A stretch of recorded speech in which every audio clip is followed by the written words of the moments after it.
to give my pick for this upcoming fight between Kevin Holland and Santiago Ponzinibbio, which is scheduled for UFC 287. So a great fight between two strikers. Let's see who wins this one. Let's get started. So if we look at the records of both these guys, let's start Santiago first. So he has 35 fights, and in those 35 fights he has won 29 and lost just 6 fights. Out of the 29 wins, he has 16 by knockout, 6 by submission and 7 by decision. Out of the 6 losses, he has lost 3 times by knockout, none by submission and 3 times by a decision. Let's talk about Kevin Holland now. So Kevin, the trailblazer Holland, has 33 fights and 23 wins, 9 losses. So not a very great record for Kevin Holland. Out of these 23 wins, he's at 13 wins by knockout, 6 wins by submission, 4 wins by decision, and he also has 1 no contest. If we talk about the 9 losses, he's lost once by knockout, 3 times by submission and 5 times by decision. And we have to keep in mind that Kevin Holland recently moved down from middleweight to welterweight. So earlier he was fighting at middleweight, where he got most of these losses, these decision losses and all.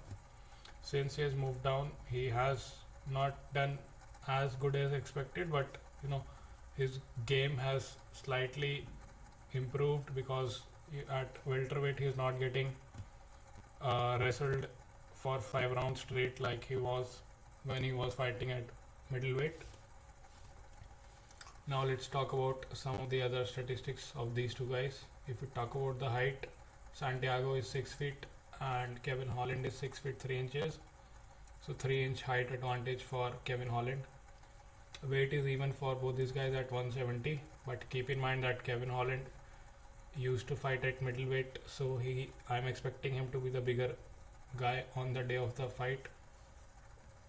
Reach is 73 inches for Santiago and 81 inches for Kevin Holland. So Kevin Holland will have an 8-inch reach advantage, which is huge.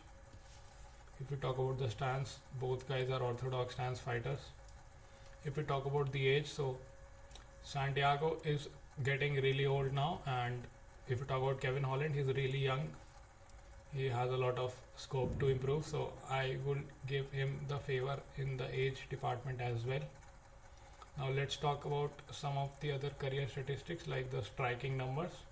So if we talk about the strikes landed per minute, which signifies the number of significant strikes that your opponent lands on, that you land on your opponent per minute on average, that is 5.02 for Santiago and 4.06 for Kevin Holland. So Santiago lands more significant strikes on his opponents per minute on average.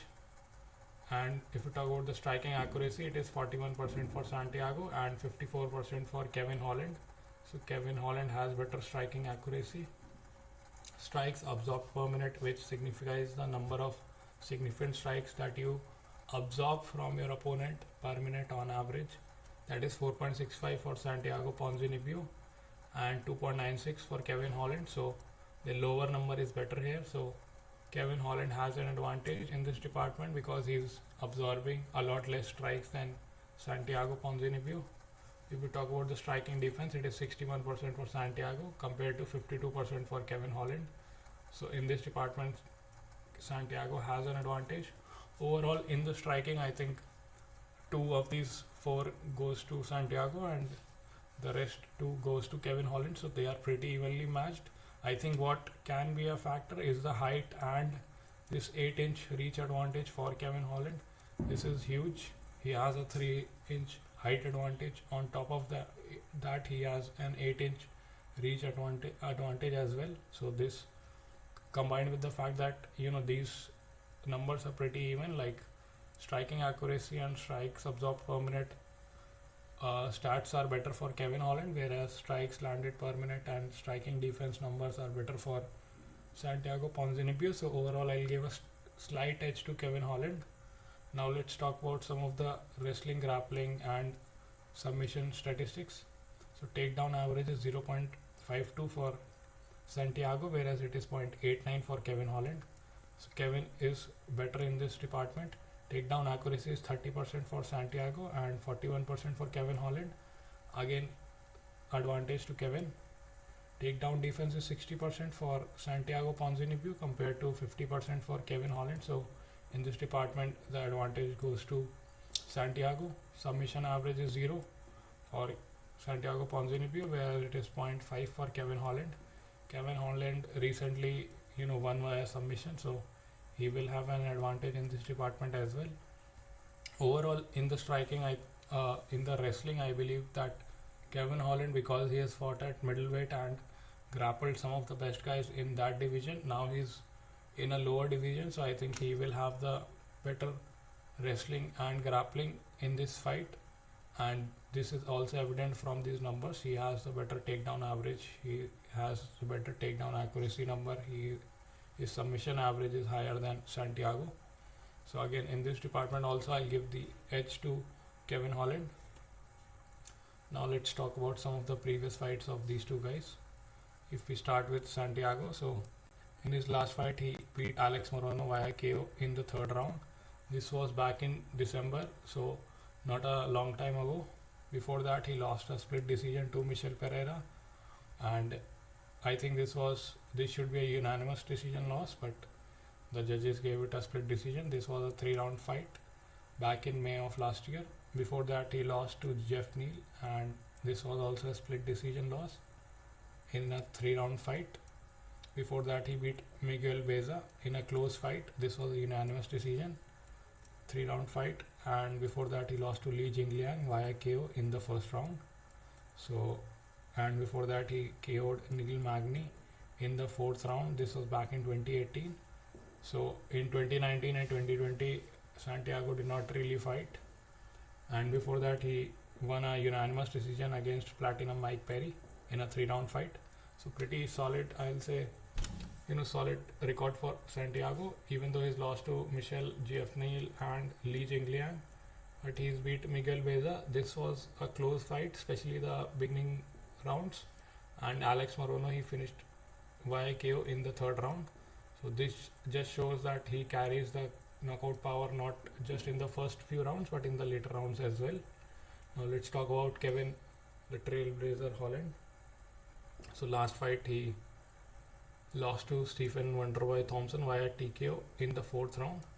I think this fight was really stupid for Kevin Holland. He was winning this fight if he decided to, there were moments in this fight where Stephen Wonderboy Thompson was down, and instead of going for the submission or going for the grappling, Kevin Holland allowed him to stand back up because he maybe wanted to outstrike Stephen Thompson, but he couldn't do that, and instead he got TKO'd.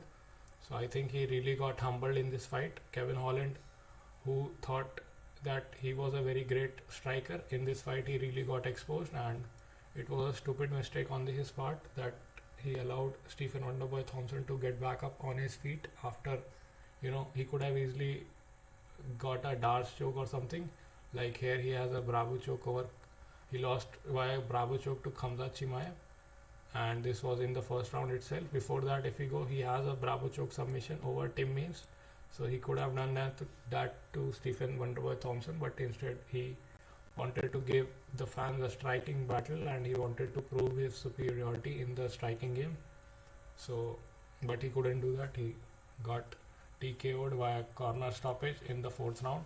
Very stupid move by Kevin Holland. I think he should be pissed for making the stupid decisions and losing this fight. Now I think he'll not do the same mistakes again, and hopefully we'll see a much smarter fighter against Santiago Ponzinibbio. If we talk about before the fight before that, so he lost to Khamzat in the first round via Bravo choke. So this, up till this point, all the losses that he has had in the last few years, he lost to Khamzat, he lost to Marvin Vittori, and he lost to Derek Brunson. So Kevin Holland always had this excuse that he's getting beat because all these guys are better wrestlers, they are out hugging him, they are whatever you want to call. So he was in his mind he was the best striker and nobody could outstrike him. So if the losses that he has had was because of these guys taking him down and keeping him there. But in his last fight he lost to Stephen Wonderboy Thompson in a striking battle, so he was really humbled in my opinion, and I hope he has learned something from this loss. Let's talk about some of the previous wins. So here he TKO'd Alex Oliveira in the second round, and Kyle Dawkins, this was an NC, accidental clash of heads. Before that he lost in a 5-round fight to Marvin Vettori, and again 5-round fight to Derek Brunson. Before that he KO'd Ronaldo Souza in the first round. So this guy has the power to knock anybody out. He really, if he keeps his game plan and has a level head going in the fight, I am picking Kevin Holland to win this fight. I think he's the younger fighter. I think he has more reach, more height. He will have all those physical advantages against somebody like Santiago Ponzinibbio. And also I think he has more power. So if he fights this smartly and doesn't do the same mistakes that he did against Stephen Wonderboy, I'm picking him to win this fight. I think it will go to a decision because Santiago has a good chin, I'll say, even though he has been knocked out by Li Jingliang, but I don't see Kevin Holland finishing him. I see him winning a unanimous decision. So this is gonna be a great fight between two strikers. I don't think either guy will try to wrestle or shoot for a takedown. So that's it for this video. Let me know what you guys think in the comments below. I'll see you guys in the next one.